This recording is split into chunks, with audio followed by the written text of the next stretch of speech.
호치민시한국제학교 학생 여러분들, 자, 이번 시간에는 합리적인 선택에 대해서 배워보도록 하겠습니다. 합리적인 선택이라고 하는 것은 경제학에서 되게 중요한 개념이에요. 저희가 하고 있는 경제학은 시장 경제를 중심으로 하고 있죠. 시장 경제. 그런 시장 경제에서 가정하고 있는 인간관이 있어요. 인간관. 그러니까 사람이 어떤 존재냐, 그 사람이 어떠한 존재냐에 대한 경제학적인 대답은 인간은 합리적인 존재라는 거예요. 합리적. 그러면 합리적이라고 하는 것이 무슨 말이냐? 경제학에서 얘기하고 있는, 또 근대에서 얘기하고 있는 합리적이라고 하는 것은 계산할 수 있는 능력. 그래서 플러스하고 마이너스 했을 때 그 결과가 어떻게 되는지를 알 수 있는 그러한 인간관인 거죠. 그래서 경제학에서 자유시장 경제체제라고 하는 것은 정부가 개입하지 않아도 경제는 수요와 공급에서 잘 굴러가고 각자 자신의 이익을 추구하다 보면 그 사회의 경제적 부는 증가한다라고 하는 이론이잖아요. 자, 그것이 가능한 이유는 바로 인간이 합리적이기 때문에, 자신에게 이익이 되는 것이 무엇인지를 판단할 수 있기 때문에 가능하다는 거죠. 그렇다고 한다면 우리는 이러한 합리적인 선택을 하기 위해서 어떠한 개념들을 알아야 되고 또 그 능력을 키워야 될 거예요. 그래서 오늘은 이번 시간에는 이 합리적 선택에 대해서 배워보도록 하겠습니다. 아까 말씀드린 것처럼 합리적 선택의 의미, 그 다음에 합리적 선택의 한계에 대해서 배워볼게요. 합리적 선택을 이해하기 위해서는 우리는 비용과 편익이라는 말을 알아야 해요. 비용이라고 하는 것은 영어로 코스트라고 얘기하는데요. 어떠한 선택을 함으로써 치르게 되는 대가를 의미하죠. 예를 들어서 빵을 살까 말까 고민하게 되면 빵과 그 다음에 빵을 얻기 위한 대가인 돈을 비교해 봐야겠죠. 그래서 이 돈을 낸 만큼 빵에 대한 만족이 크다고 한다면 우리는 사게 될 거예요. 그래서 하나의 기준은 뭐냐면 바로 이 비용입니다. 또 하나는 이 빵을 통해서 얻게 되는 만족감이겠죠. 만족감. 그래서 소비자가 무언가를 선택했을 때 얻게 되는 그 만족감을 금전적으로 표현한 것을 편익이라고 얘기해요. 효용이라는 말도 쓰는데요. 효용이라는 말은 주로 소비자가 어떤 물건을 샀을 때 얻게 되는 만족감의 크기를 이야기하는데, 그것을 금전적으로 표현한 것이 편익이라고 할 수 있습니다. 우리가 가성비라는 말을 쓰죠. 가성비, 가격, 성능, 이렇게. 그럴 때 영어로 가성비를 뭐라고 할까? 프라이스, 퍼포먼스 그렇게 되죠. 그렇죠? 그다음에 코스트, 퍼포먼스 그렇게 얘기하기도 하는데, 코스트 베네핏 이런 말도 써요. 사실 이 코스트 베네핏이라고 하는 것은 경제학의 아주 기본적인 비용 편익 분석이라는 말에서 나오게 됩니다. 코스트 베네핏 어널리시스라고 하는 비용과 편익을 따져서 더 큰 편익이 당연히 커야겠죠.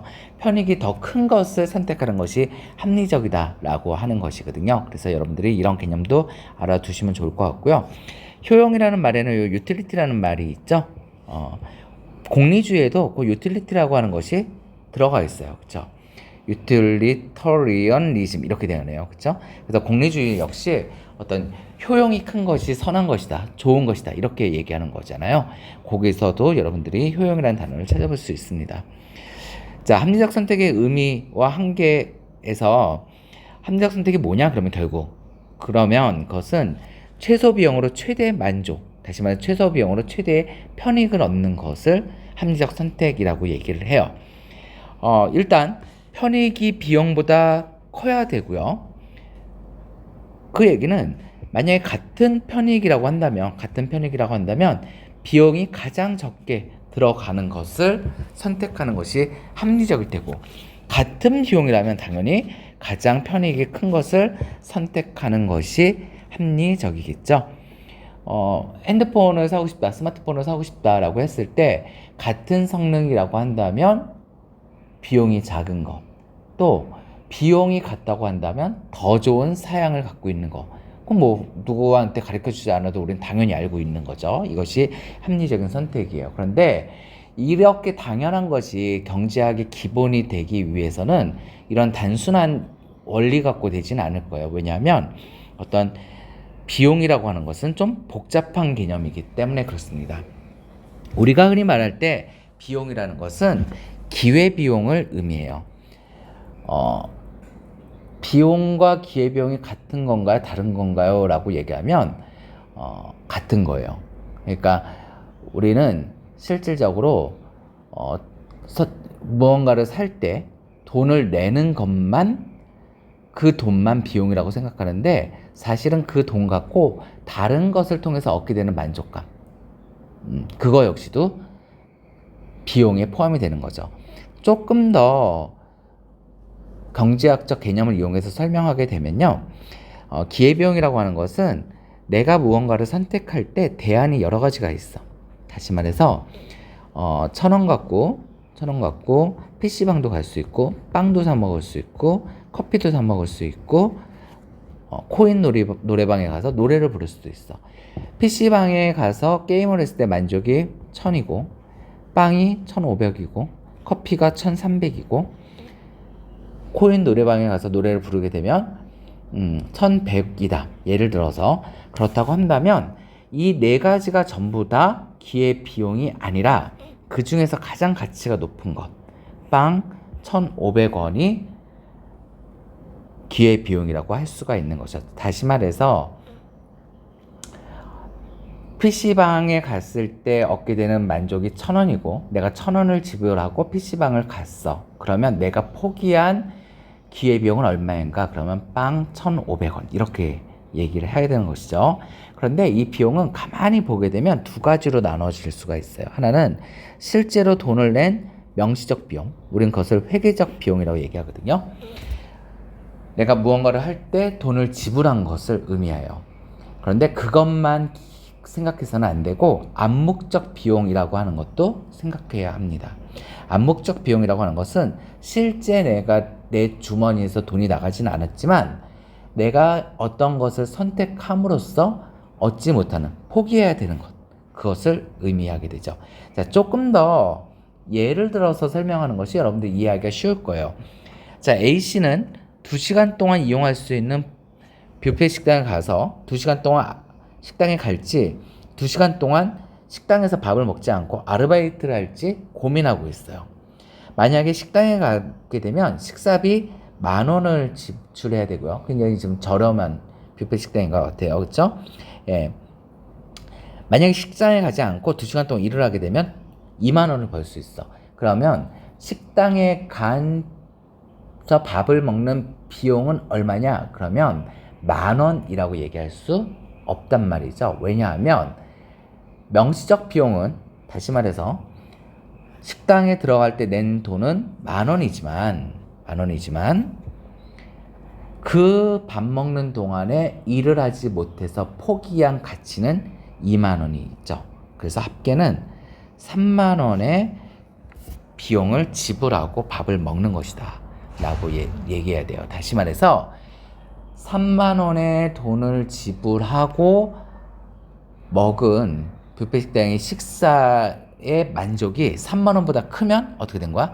합리적인 것이고, 크지 않다면 비합리적인 선택을 하게 된 것이죠. 자, 또 하나 개념이 있어요.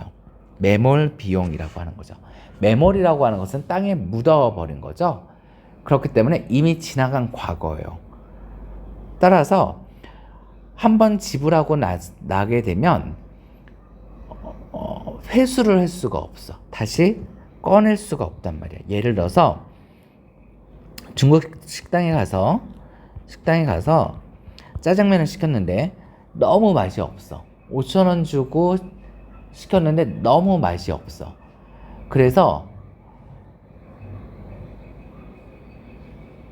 짬뽕을 다시 6,000원 내고 먹을까 말까 고민할 때 우리는 5,000원만큼의 가치가 아까워서 맛이 없는 짜장면을 끝까지 먹는 그런 경우들이 있죠.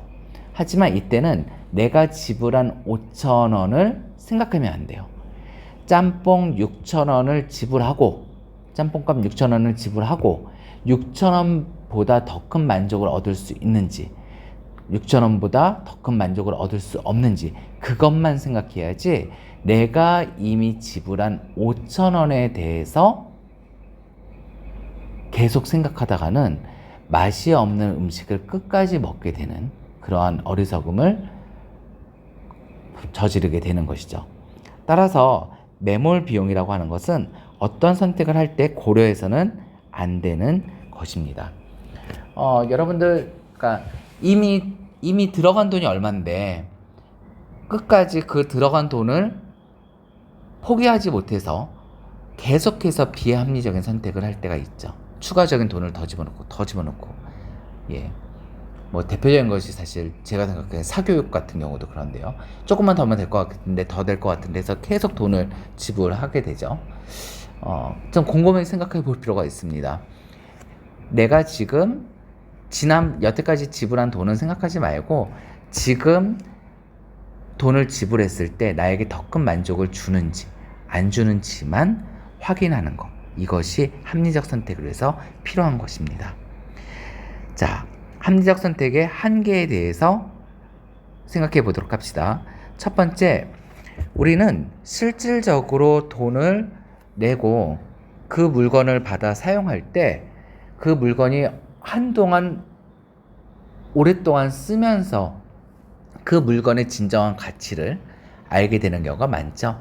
따라서 사실 비용과 편익을 정확하게 파악하기 어려운 경우가 되게 많아요. 특히 기회비용을 비용이라고 생각하게 되면 암묵적 비용은 생각하기가 되게 어렵습니다. 그렇죠?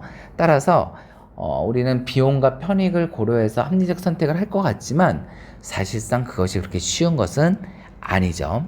두 번째, 구성의 모순이 발생하기도 해요. 구성의 모순은 개개인의 합리적 선택은 합리적이야. 그렇지만 사회 전체적으로는 비합리적인 결과를 가져오는 경우를 구성의 모순이라고 얘기합니다. 부동산 가격이 계속 올라가니까 영혼까지 다 끌어모아가지고선 집을 사는 것은 한 개인으로 봐서는 합리적인 선택이야. 그래서 집 가격이 다 올라갔어. 그래서 이사를 가려고 했어. 아이들도 크고 더 큰 집이 필요해서 이사를 가려고 했더니 더 부동산 가격이 올라서 이사를 가지 못해서 작은 집에서 살 수밖에 없는, 모든 전 국민이 다 그렇게 살 수밖에 없는, 직장하고 먼 집에서 그냥 살 수밖에 없는 그런 비합리적인 현상이 나타날 수도 있는 것이죠. 지금 안 사게 되면 지금 무언가를 하지 않으면 바보가 될 것 같아서 모든 사람들이 다 그렇게 했는데 그 결과 모두가 다 불편해지고 편익이 떨어지게 되는 그런 현상들을 구성의 모순이라고 얘기합니다. 축제하게 되면 맨 앞자리에 있는 사람은 이제 무대가 여기 있고 맨 앞자리에 있는 사람은 잘 보이죠. 근데 두 번째 앉은 사람은 잘 안 보여. 그래서 살짝 고개를 왔다 갔다 거리면서 봐. 세 번째 있는 사람은 앞에 있는 사람이 고개를 왔다 갔다 하면서 보이니까 짜증이 나. 그래서 조금 일어서, 그 뒷사람은 더 일어서, 맨 끝에 있는 사람은 더 일어서 의자에 위에 올라가. 전체적으로 그렇게 되면은 이 사람들 같은 경우는 앉았을 때나 다 같이 일었을 때나 비슷한 상황인 거죠. 앉아서 좀 안 보이지만 그래도 볼 수 있는 그런 상황이지만 내가 잘 보기 위해서 일어섰더니 뒷사람들도 다 일었을 수밖에 없는, 내 개인의 선택은 합리적이었지만 사회 전체적으로는 다 불편한 그런 상황, 그런 것을 구성의 모순이라고 합니다. 공익과 사익이 충돌하기도 해요. 내가 선택한 것은 합리적이야. 그러나 그것이 타인에게 피해를 주거나 공익을 해치는 경우들도 생긴다는 것이죠.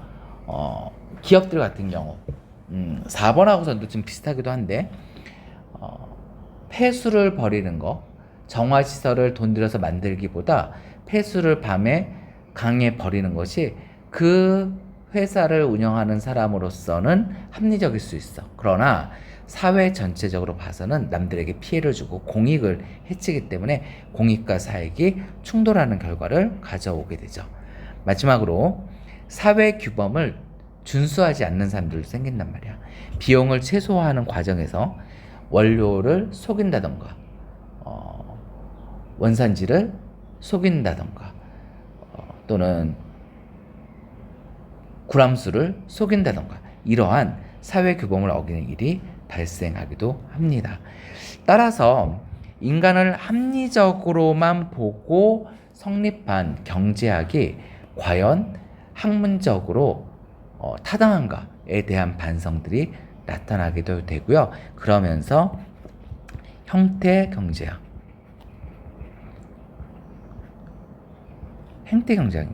라고 하는 그런 개념들이, 그런 경제학 분야가 나타나기도 돼요. 인간의 비합리적인 모습들. 그럼 뭐 많죠. 남들이 유행에 따라서 원하지도 않는 액세서리라든지 의류를 구입하는 것, 자기의 수준에 맞지도 않은 것을, 그러한 것들, 뭐 과시를 위한 소비들, 이런 것들이 나타나기도 합니다. 그런 것들을 연구하는 경제학, 행태 경제학이라고 하는 분야가 나타나는 것까지 말씀드리도록 하겠습니다. 수고 많이 하셨습니다.